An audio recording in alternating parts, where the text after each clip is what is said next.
The last door in the hallway slammed shut by itself. All 10 of them were inside the old house, and the lights had just gone out. The air felt cold like winter, even though it was July in Ohio. A whisper moved through the dark, slow and soft. "Stay here with us." Then something ran across the ceiling. Not walked. Ran. Upside down. Emma screamed. Jason dropped his flashlight. Marcus tried to grab the front door handle, but it would not move. It was like the house had locked them in. This was not just one haunted house. This was 10 true disturbing haunted house scary stories, all happening in one night, inside one place no one should have entered. And the worst part, they had chosen to stay there on purpose. The whisper came again, closer this time. "You wanted stories, now you are part of one." Something touched Emma's shoulder in the dark. And she knew they were not alone. But how did they get here? It started 2 weeks earlier. Jason had always loved scary stories. He was 16 and lived in a small town outside Columbus, Ohio. Every Friday night, he would invite his friends over to tell scary stories and try to scare each other. His friends were Emma, Marcus, Lily, Noah, Hannah, Caleb, Zoe, Ethan, Sarah, and Ryan. 10 friends. 10 stories. It was supposed to be fun. One night, Marcus told them about an old house outside town. It sat at the end of Briar Road, hidden by tall trees. No one lived there. People said it had been empty for over 20 years. "It's haunted," Marcus said, smiling. "Every old house is haunted," Zoe laughed. "No," Marcus said. "This one is different. My uncle told me strange things happened there. Doors opening. Lights flickering. People hearing voices." Jason leaned forward. "We should go." Emma shook her head. "That's a bad idea." But Jason grinned. "We could spend one night. Just one. We record everything. Tell 10 real haunted house stories from inside the most haunted house in town." The idea was crazy. That made it exciting. A week later, they stood outside the house. It was bigger than they expected. 3 floors. Broken windows. Paint peeling off the walls. The yard was full of weeds. The wind made the front porch swing creak back and forth. Ryan swallowed hard. "This feels wrong." But Jason pushed open the front gate. The house smelled like dust and old wood. The floor creaked with every step. Sunlight came through cracked windows in thin beams. At first, nothing happened. They walked through the living room. Old furniture covered in white sheets. A fireplace full of ashes. Family pictures still hanging on the walls, but the faces were scratched out. "That's creepy," Lily whispered. Caleb tried to joke. Maybe the ghosts didn't like how they looked. They laughed, but it was nervous laughter. They chose the living room as their base. They set up sleeping bags in a circle. Jason placed a camera in the center. "Tonight," he said, "we each tell one true disturbing haunted house story. 10 stories. And we stay until morning." Outside, the sky turned dark. The first story was Emma's. She talked about her aunt's old house in Texas. How doors would open by themselves at night. How her cousin once saw a shadow standing in the hallway. How they would hear footsteps upstairs when no one was home. As Emma finished, a soft thump came from upstairs. Everyone froze. "That was the house settling," Noah said quickly. But the house was very still after that. Too still. Marcus told the second story. He talked about a family in Michigan who heard scratching inside their walls every night. When they opened the walls, they found nothing. But the scratching never stopped. Right then, something scratched inside the walls of the living room. Slow. Long. Like nails dragging across wood. Zoe covered her ears. "Okay, that's not funny." "I didn't do anything," Marcus said. The scratching stopped. Silence again. They kept going. Lily told a story about a haunted farmhouse in Iowa where a rocking chair would move by itself. As she spoke, the old rocking chair near the fireplace began to move. Back and forth. No wind. No one touching it. Hannah started crying. "We should leave." But Jason shook his head. "It's probably just air pressure." Even as he said it, He didn't believe it. The fourth story came from Ryan. He talked about a house in California where mirrors would show faces that weren't there. When he finished, Sarah gasped. She was staring at a dusty mirror across the room. "What?" Ethan asked. "There's someone behind us," she whispered. They all turned. No one. They slowly looked back at the mirror. In the glass, just for a second, a tall dark shape stood behind them. Then it vanished. Emma grabbed Jason's arm. "This isn't normal." He tried to stay calm. "We came here for scary stories. That's all this is." But the air felt heavier now. Harder to breathe. They kept telling stories, one after another. A house in Florida where children laughed at night. A house in Colorado where lights turned on by themselves. A house in New York where a locked basement door would slowly open every midnight. With every story, something happened. A light flickered above them. Cold air brushed past their faces. Footsteps moved upstairs. By the time the 10th story began, no one was smiling anymore. Noah told it. He spoke about a house in Pennsylvania where 10 people stayed overnight, just like them. One by one, they heard whispers calling their names. By morning, the house was empty. No one knew where the 10 people went. As Noah finished, the front door slammed shut. The lights went out. Total darkness. Emma screamed. Jason reached for his flashlight, but it would not turn on. That was when they heard it. 10 whispers. At the same time. Each whisper said a different name. Emma. Jason. Marcus. Lily. Noah. Hannah. Caleb. Zoe. Ethan. Sarah. The temperature dropped so fast their breath showed in the air. Something moved upstairs. Running. Fast. Then something else moved inthagionally along the hallway. Closer. Closer. Ryan tried the front door. Locked. He pulled harder. It would not move. The whisper came again. You wanted 10 true disturbing haunted house scary stories. The ceiling creaked. Then, right above them, loud footsteps began to run in circles. And something heavy dropped onto the floor above. Dust fell from the ceiling. A crack spread across the plaster. The chandelier began to shake. Marcus looked up. Guys! The crack split open. And a hand pushed through the ceiling. Long fingers. Grey skin. Reaching down toward them. Emma screamed again. The hand stretched lower. Lower. Almost touching Jason's head. And then, the entire ceiling started to collapse. The ceiling crashed down in a cloud of dust and broken wood. Everyone screamed and covered their heads. Pieces of plaster fell onto their sleeping bags. The chandelier snapped and hit the floor with a loud bang. The grey hand disappeared as the ceiling fully gave way. For a moment, there was only coughing and the sound of wood settling. Is everyone okay? Jason shouted. I think so. Emma cried, her voice shaking. Marcus grabbed his phone and turned on the flashlight. The beam of light cut through the thick dust in the air. The hole in the ceiling was wide open now, showing the dark second floor above. There's no one up there, Lily whispered. But even as she said it, something moved in the shadows. A slow shape, crawling across the broken edge of the hole. Then it was gone. We are leaving, Hannah said firmly. They rushed to the front door again.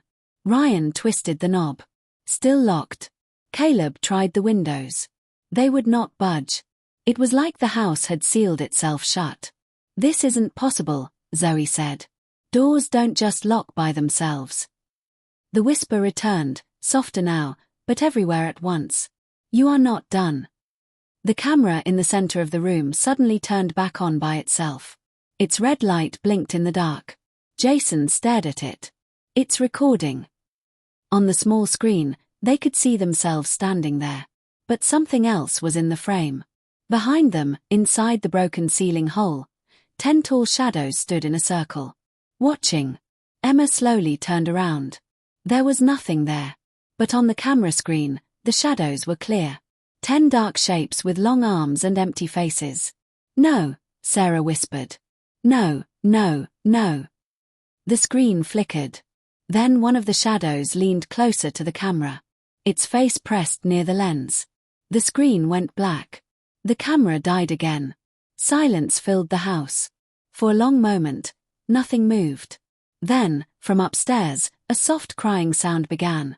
It sounded like a child. Hannah covered her ears. "We can't just stand here. We have to find another way out," Marcus said. Jason nodded. "The back door." They moved carefully through the hallway toward the kitchen. The floorboards creaked under their feet. The crying sound followed them, moving from one room to another, like it was crawling inside the walls. The kitchen was worse than the living room. Plates were scattered across the floor. The sink was full of dark water. The smell in the air was sour and old. Ryan walked to the back door. Locked. Of course it was. Ethan pulled at a kitchen drawer. It slid open slowly. Inside were old photographs. He picked one up. It showed a family of 10 people standing in front of the house. A mother. A father. 8 children. On the back of the photo were 10 names written in black ink. The same names as them. Emma dropped the flashlight. "That's not possible," she whispered. Jason grabbed the photo. "This is some kind of trick." But the photo looked old. Faded. The corners were worn down. The crying sound stopped suddenly. The house became very quiet again.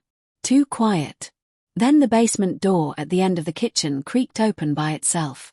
Cold air rushed up from below. "No," Zoe said immediately. "We are not going down there." But the whisper came again. "Finish the stories." A dim blue light flickered from the basement stairs. The same cold blue color they had seen when the shadows appeared on the camera. Jason swallowed hard. Maybe whatever this is wants us to keep telling the stories." "That's crazy," Lily said. "Is it?" he shot back. "Every time we told a story, something happened. Maybe that's the point." "You want to go into the basement?" Emma asked. Jason didn't answer right away. The crying started again. But this time it came from below them. From the basement. Hannah wiped her tears. "If we don't do what it wants, what happens?" Right then, the kitchen lights flickered on for 1 second. And in that second, they all saw something standing at the end of the hallway behind them. A tall grey figure. Its arms too long. Its head bent at a strange angle. When the lights went out again, it was gone. "We go to the basement," Jason said quickly. One by one, they walked down the wooden stairs. Each step creaked loudly. The blue light grew brighter as they went lower. The basement was wide and empty. Except it wasn't empty.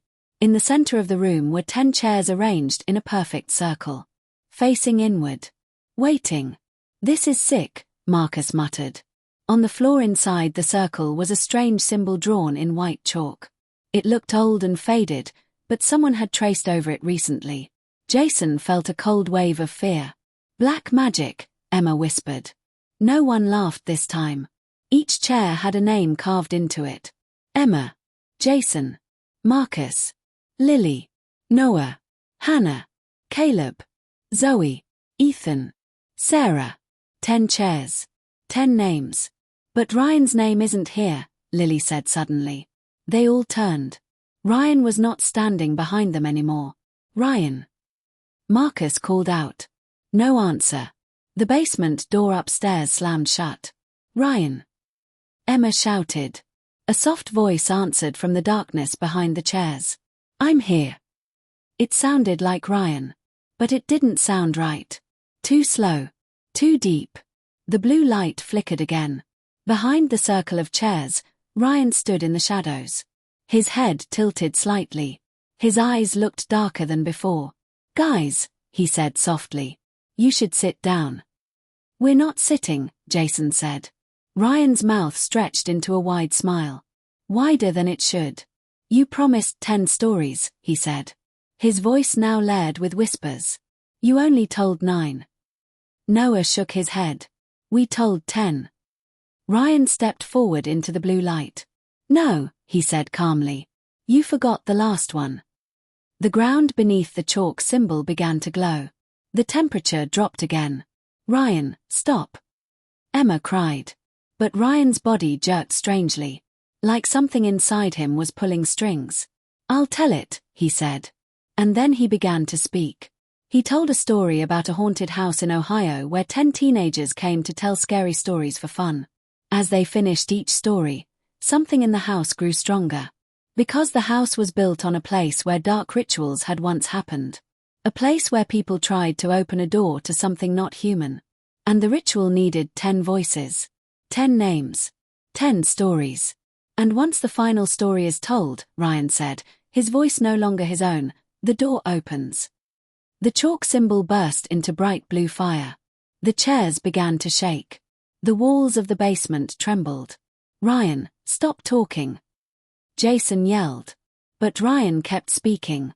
"The door opens," he repeated. The floor inside the circle cracked open. And something started to rise from the darkness below. The cracked floor split open wider. Blue fire shot up to the ceiling. The chairs were thrown back as something tall and dark began to rise from the hole. It was not fully solid.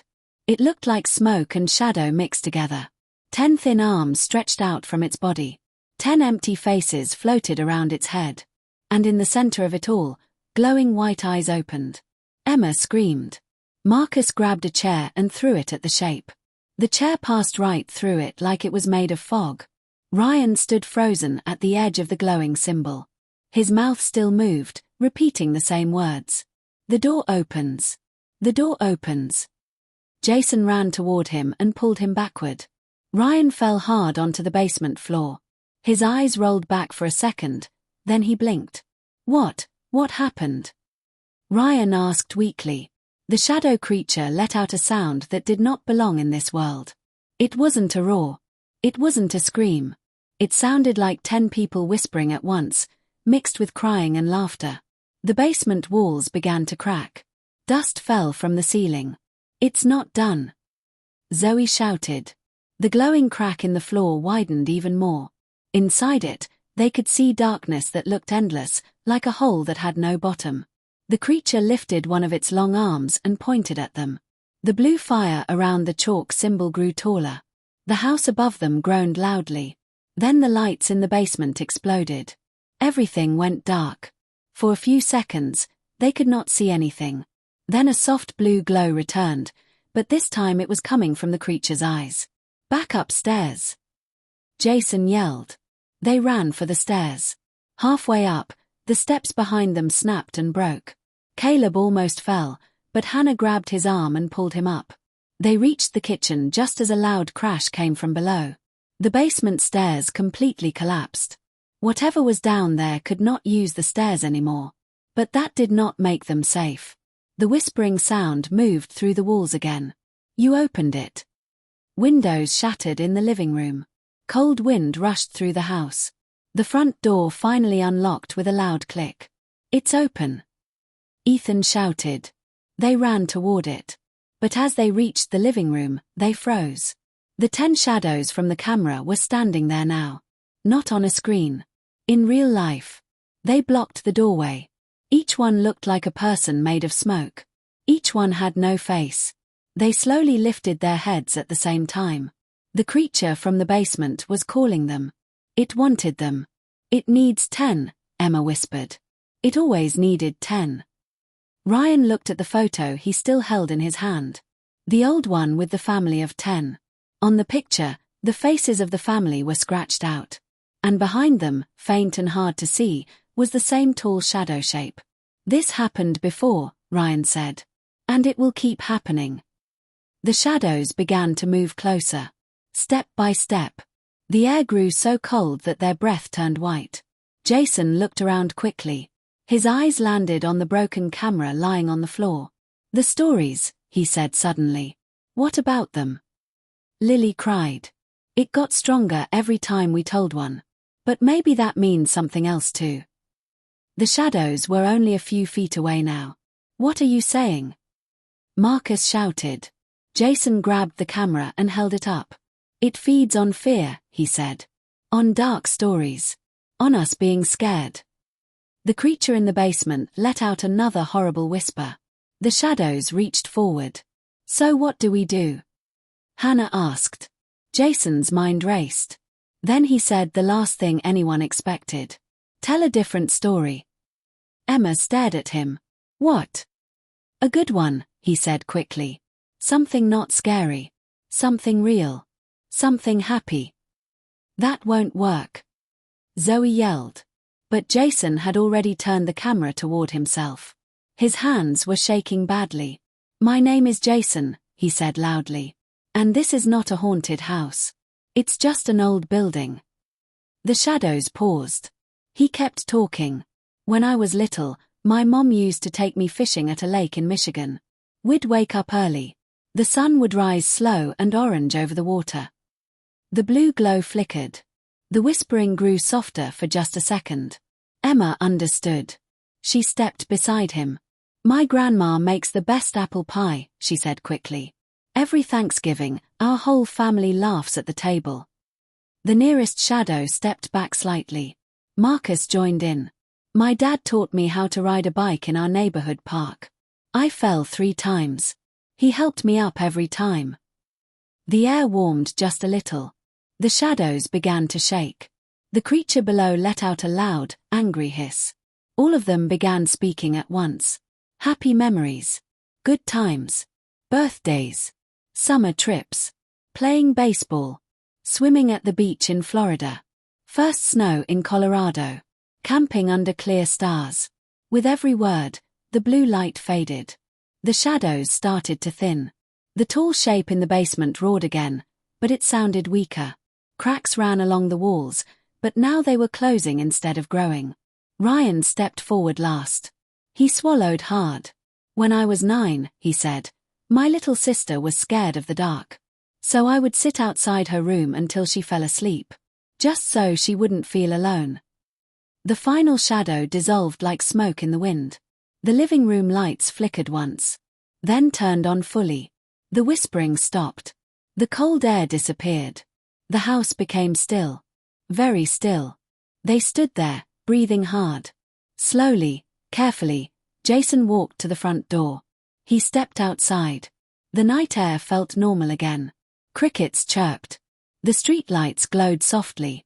The house behind them looked old and broken. But quiet.